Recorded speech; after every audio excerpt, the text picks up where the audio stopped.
Michael Hart, the American author of the wide-selling book, The 100, a ranking of the most influential persons in history, chose Prophet Muhammad to be at the top of the list.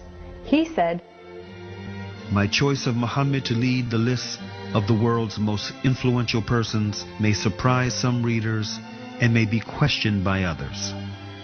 But he was the only man in history who was supremely successful on both the religious and secular levels.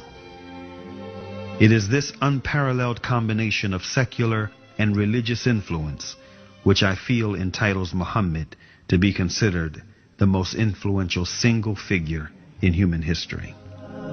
أشرف الأعراب والعجم خير من يمشي على قدمه. Many international intellectuals were impressed with Prophet Muhammad's personal qualities and expressed it in their writings. Lamartine, the famous French historian, in his book The History of the Turks, said about Prophet Muhammad, "If greatness of purpose, smallness of means, and outstanding results are the three criteria of human genius, who could dare to compare any great man in modern history with Muhammad?"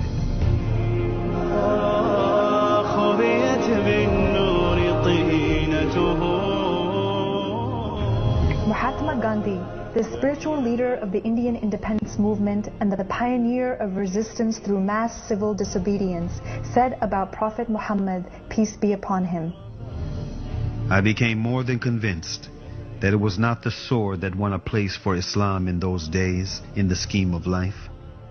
It was the rigid simplicity, the utter self-effacement of the Prophet, the scrupulous regard for pledges, his intense devotion to his friends and followers, his intrepidity, his fearlessness, his absolute trust in God and in his own mission." Wolfgang Goethe, one of the key figures of German literature and one of the most famous European poets, who was also a painter, humanist, scientist, and philosopher, said about Prophet Muhammad, "He is a prophet and not a poet, and therefore his Quran is to be seen as a divine law and not as a book of a human being, made for education or entertainment."